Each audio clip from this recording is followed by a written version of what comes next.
Եվ ի ուրախություն մեր ժողովրդի եւ Հայաստանի քաղաքացիների Գյումրիում այդ կամային կենտրոնը մի քանի ընդդիմադիրներով ստեղծվեց, փաստը որ ստեղծվել է։ Այսօր իրանցից, ինչպես Եվրոպամետները, ախր իրենք արժանի է, որ ես իրանց մասին խոսեմ, 13 թվից Այնա Ստեփան ասում է Սաֆարյան խայտարակությունա, որ 20% գնացել են Վարդան Ղուկասյանն էլ դրա, այսինքն խայտարակություն չի, որ դուք խայտարակեցել եք Տեղով Ստեփա, Սաֆարյանն ինքը տեղով խայտարակություն է, ամոթ է։ Այդպես։ Հիմա այդ Եվրոպամետները, լավ Եվրոպամետը ինչ է մտածում։ Ուրեմն ասեմ դες, գյումրեցիների ճնշող մեծամասնությունը ցավոք այսօր չեն ապրում Գյումրիում։ Գյումրիի ժողովրդագրական վիճակը փոխվել է, եթե փոխված չլիներ, եւ Գյումրին 88-89 թվի գյումրեցին լիներ Գյումրիում ապրող, այն գյումրեցին, որը փլատակների տակ իր հարազատն էր, բայց Գարբաչովը որ գնում էր Արցախի հարցեր, Ղարաբաղի հարցեր բարձրացնում։ Այդ գյումրեցիների մի մասն է մնացել, հաշվի չգիտեմ քանի տոկոսը։ Շրջաններից եկել են, դրանք այդ բնիկ գյումրեցիներ չեն, որոնք արժանապատիվ են, որոնք պատվախնդիր են, որոնք ավանդույթներով են շարժվում, որոնք կարեկից են, որոնք կռվող են, առաջին ջոկատները ի դեպ ինչ էր ասում այդ իշխանության տեխնացուն, ասում էր փող են տալիս, որ Ղարաբաղ չունի։ Առաջին ջոկատները որ կազմավորվել է, ավանգարդում ի դեպ եղել է նաև Գյումրին։ Ինչ գիտեն սրանք։ Այն ժամանակ կամավորները առաջին շարքերում գյումրեցին ա եղել կանգնած։ Ինչ որտեղ վիրավորական է այն մարդկանց համար, որոնք գնացել են փողը, ասում են գոնե Արցախից եկածների ճակատագիրը իրանց համար տեսանելի չեն։ Այդ մարդիկ ճիշտ է չեն արտահայտում, մեծագույն ողբ են ապրում։ Ամուսինների, զավակների, ծնողների գերեզմանները մնացած այնտեղ։ Ես անունը չեմ տա, այդ հանրավակին ես ներկա էի բանում Արցախայցյան իմ մտերիմներից մեկը մի այսպիսի հետաքրքիր բան ասեց, ասում է իր երկու զավակները ամուսինը գնդապետ մահացել է, տեքսերը գնդապետ, ասեց երբ տղայիս հայնիկի պաշտպանի օրն է շնորհավորում, ասեց մանջան մենք արժանի ենք, որ մեզ այդ օրը շնորհավորում, մեզ մարտի 8-ին շնորհավորի։ Այդ դուք հասկանում եք, այդ մարդկանց մեջ ողբ ասում է հորս գերեզման ընդեղ է մնացել։ Ես ինչ տղա։ Հիմա ես գյումրեցիներին ու ոչ միայն գյումրեցիներին։ Դուք ուզում եք, որ նույն վիճակը լինի, ոնց որ 20-րդ դարի սկզբում եղավ։ Լավ կարելի է 2 կոպեկի համար։ Լավ կարելի է։ Դա նաև ամոթ բայց ի պատիվ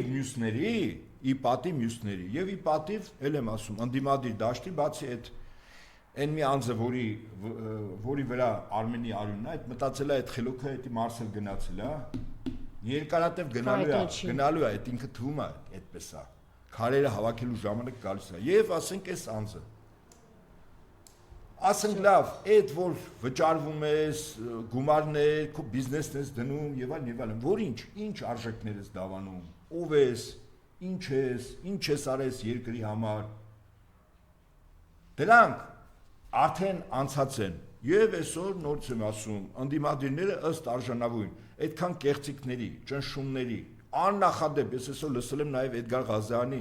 բացահայտումները այդ վիվարոներով ոնց են արել, ինչ են արել եւ այլն, հա, այդ լույսերը անջատել, այդ եւ այլն գրանցումներ եւ այլն բերել եւ այլն, բայց այդքանով հանդերձ ընդդիմությունը փաստացի հաղթել է։ Ես չեմ ուզում ասել, որ Մարտուն Գրիգորյանը ընդդիմություն չի, ինքը ընդդիմություն է։ Տեսնենք։ Բայց չէ, ինքը ընդդիմություն է, մենք այդ արձանագրում ենք, բայց խնդիրն է, որ հիմա իր վրա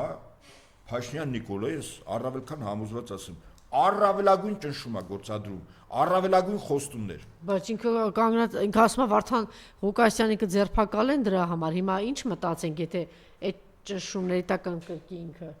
Ես կարծում եմ, այստեղ մարդիկ կան, որ իրանց եսից, իրանց վախերից վեր պիտի կանգնեն։ Այդ թվում դա վերաբերվում է նաև Մարտուն Գրիգորյանին, դա վերաբերվում է նաև այն կուսակցության ղեկավարին, որը ներկայացնում է Մարտուն Գրիգորյանին։ Իրանք պիտի վեր կանգնեն։ Նորից եմ ասում, տարածաշրջանը վարուդի տակառ է։ Բիգֆորդյան քուղը կպած է, պայթելու է։ Մենք չգիտենք երբ այդ քուղը արագ է հասնելու տարածաշրջան, թե չէ։ Մենք այստեղ մնալու մի երաշխիք ունենք, ժամ առաջ Փաշինյանը իր քաղաքական խմբակով ստեղծի մաքրվի։ որ տոտալ մեր երկիրը տոտալ ինքնապաշտպանության դի գնա։ Իսկ այդ հնարավորությունը նույնիսկ այս պայմաններում կա։ Մենք կարող ենք այո մեր երկիրը պաշտպանել։ Այն սպաները, այն ազատամարտիկները, այն հրամանատարները, որոնք եղել են, որոնք հաղթանակ են կերտել, իրենք կան, նրանց ճշտող մեծամասնությունը կա։ Կան մեծ դաշնակից պետություններ, որոնց պետական շահերից է բխում, որ Հայաստանը ամբողջովին պաշտպանված լինի եւ իրենք պատրաստակամ են։ Բազմիցս ասել ենք, հիմա եմ կրկնում, պատրաստակամ են ժամ առաջ Հայաստանը ամբողջովին մոբիլիզացնել, որ այդ սեպը դառնա սուր։ Մենք հիմա սեպ ենք, բայց ինքը սուրբ դի դառնա։ Բայց ոչ Փաշինյանով, այս մարդը նորից եմ ասում, պատրաստակամ է զիջել, որտեղ ինքը զիջող է։ Իրեն բերել են զիջելու համար, Արցախը զիջեց, հիմա Հայաստանի հարավապետի զիջի, վաղ ամբողջ Հայաստանն է զիջելու։ Հարգելի Մարտուն Գրիգորյան, ես չգիտեմ ինձ լսում ես թե չէ, բայց ես ուզում եմ, որ ինքդ գիտակցես քո որոշման արժեքը։ Իրոք խաղադրույք չասեմ խաղադրույք, հա, բայց իսկապես մեր լինելությունը կախված է նաև ձեր ճիշտ որոշումից։ Ընդ որում, եթե քաղաքապետի աթոռի համար նաև ներքին հավակնություններ ունես դու, հորդորում եմ ձեզ եւ Վարդան